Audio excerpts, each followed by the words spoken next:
Hi viewers, welcome to our channel. இன்றைக்கி நம்ம சேனலில் சூப்பரான ஒரு ஈவினிங் டைம் ஸ்நாக்ஸ் ரெசிபி தாங்க பார்க்க போகிறோம். வெள்ளை ரவை வச்சு அம்மணி கொழுக்கட்டை பண்ண போகிறோம். உப்புமானாவே தெரித்து ஓடுற குழந்தைகளுக்கு சாயங்காலம் டைம் ஸ்நாக்ஸாக இதை செஞ்சு கொடுங்க. மொத்த பிளேட்டும் ஒரே நிமிஷத்தில் காலி ஆயிரும். அவ்வளோ டேஸ்ட்டாக இருக்கும். சூப்பரான இந்த ரெசிபி எப்படி பண்ணுறதுன்னு பார்க்குறதுக்கு முன்னால் நம்ம சேனல் இன்னும் சப்ஸ்கிரைப் பண்ணலைன்னா கண்டிப்பாக சப்ஸ்கிரைப் பண்ணிடுங்க.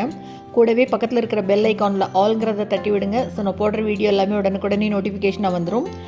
வாங்க இந்த வெள்ளை ரவை அம்மணி கொழுக்கட்டை எப்படி பண்ணுறதுன்னு பார்க்கலாம். இதுக்கு ஒரு பேனில் முதல்ல 1.5 கப் அளவு தண்ணி சேர்த்துக்கிறேன்.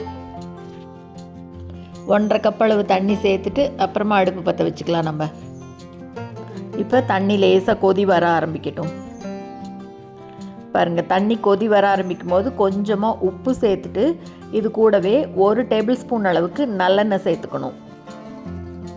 உப்பு கரைஞ்சி தண்ணி நல்லா ஒரு 2 நிமிஷம் தளதளன்னு கொதிக்கணும்.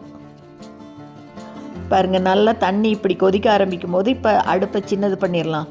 சிம்மில் வச்சுட்டு இப்போ இது கூட 1 கப் அளவு ரவை சேர்த்துக்கிறேன். 1.5 கப் அளவு தண்ணிக்கு 1 கப் அளவு ரவை சரியாக இருக்கும். இப்போ அடுப்பை அப்படியே சிம்லேயே வச்சுட்டு நல்லா கலந்து விட்டுக்கலாம். வறுத்த ரவை தான் எடுத்திருக்கேன், அதனால் 1.5 கப்புக்கு 1 கப் சரியாக இருக்கும். தண்ணி நல்லா இழுத்துருச்சு பாருங்கள். இந்த அளவுக்கு வந்தவுடனே இப்போ ஒரு 2 நிமிஷம் மட்டும் அப்படியே மூடி போட்டு மூடி வைக்கலாம். ரொம்ப நேரம் விட்டுற வேண்டாம், ஒரு 2 நிமிஷம் இருந்ததுன்னா போதும்.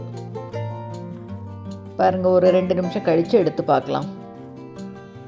நல்லா ரவை வெந்திருக்கா? இப்போ அடுப்பை ஆஃப் பண்ணிடலாம். அடுப்பை ஆஃப் பண்ணிவிட்டு இதை ஒரு தடவை அப்படியே கலந்து விடலாம். நல்லா கலந்து விட்டுட்டு இதை அப்படியே கொஞ்சம் ஆற விடலாம். கை பொறுக்கிற சூடு வரணும், அந்த அளவுக்கு கொஞ்சம் ஆற விட்டுக்கலாம்.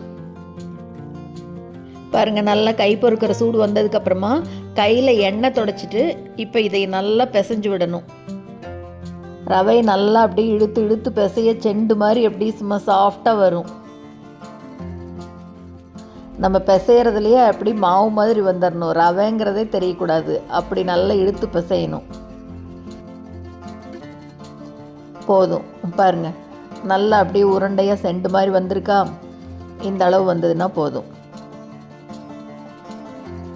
இப்போ இதிலிருந்து கொஞ்சம் கொஞ்சமாக எடுத்து சின்ன சின்ன உருண்டையாக உருட்டி எடுத்துக்கலாம்.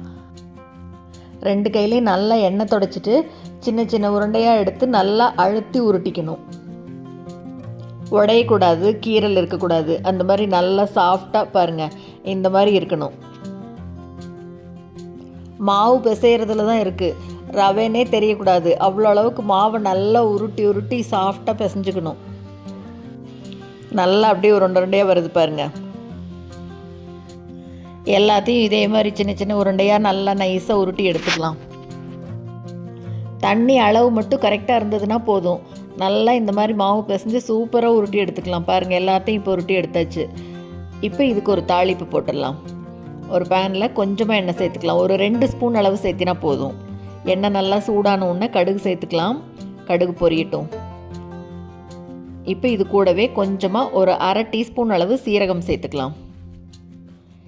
இது 2 பொரியும் போதே இப்போ இது கூட ஒரே ஒரு பச்சை மிளகாய் பொடியாக கட் பண்ணி கூடவே கொஞ்சமாக சின்ன சின்ன இஞ்சி துண்டு 2ஐயும் சேர்த்துட்டு ஒரு கொத்து கருவேப்பிலை சேர்த்துட்டு லேசாக ஒரே ஒரு தடவை அப்படியே திருப்பி விடலாம்.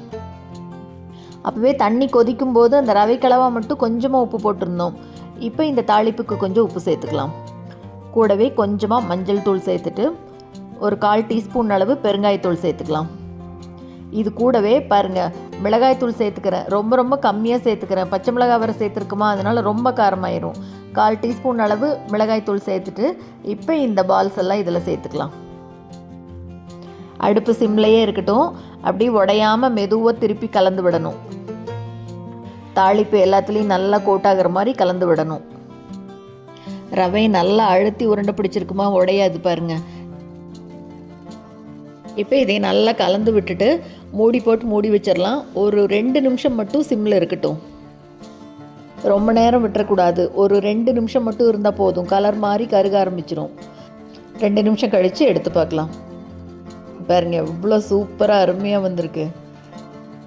ரவையில் கூட ஈவினிங் டைம் ஸ்நாக்ஸ் இவ்வளோ சூப்பராக பண்ண முடியுமான்னு இருக்கும். அவ்வளோ டேஸ்ட்டாக அருமையாக இருக்குங்க. இது மேலே பொடி பொடியாக கட் பண்ண கொத்தமல்லி தழையை தூவி விட்டுறலாம். கொத்தமல்லி தழை தூவினதுக்கப்புறமா இப்போ அடுப்பை ஆஃப் பண்ணிடலாம். இப்போ அடுப்பை ஆஃப் பண்ணதுக்கப்புறமா இது மேலே கொஞ்சமாக எலுமிச்சம்பழம் பிழிஞ்சிக்கலாம். அரை மூடியை விட கம்மியாக பிழிஞ்சால் போதும். பாருங்கள், கொஞ்சம் இத்தனோண்டு பிழிஞ்சிட்டு அப்படியே லேசாக ஒரு தடவை கலந்து விட்டுறலாம். அவ்வளோதாங்க, ரவை வச்சு ஈவினிங் டைம் ஸ்நாக்ஸு அம்னி கொழுக்கட்டை செம்ம சூப்பராக ரெடி பண்ணியாச்சு. இது கூட டொமேட்டோ சாஸோ கெச்சப்போ ஏதோ வச்சு சாப்பிட்டாலும் நல்லாயிருக்கும், இல்லை அப்படி சாப்பிட்டாலும் சூப்பராக இருக்கும். பார்க்கவே எவ்வளோ அருமையாக இருக்குது பாருங்கள். எடுத்து காமிக்கிறேன் பாருங்கள், எவ்வளோ அப்படியே சாஃப்டாக பஞ்சு மாதிரி மெத்துன்னு இருக்குது. சூப்பரான இந்த ரெசிபியை நீங்களும் செஞ்சு பார்த்துட்டு மறக்காமல் கமெண்ட்டில் சொல்லுங்கள். இந்த வீடியோ உங்களுக்கு பிடிச்சிருந்ததுன்னா லைக் பண்ணுங்கள், ஷேர் பண்ணுங்கள், கமெண்ட் பண்ணுங்கள். மறக்காமல் நம்ம சேனலை சப்ஸ்கிரைப் பண்ணுங்கள். கூடவே பக்கத்தில் இருக்கிற பெல் பட்டனையும் தட்டி விடுங்க. ஸோ நான் போடுற வீடியோ எதுவுமே மிஸ் பண்ணாமல் பார்க்கலாம். தேங்க்ஸ் ஃபார் வாட்சிங்.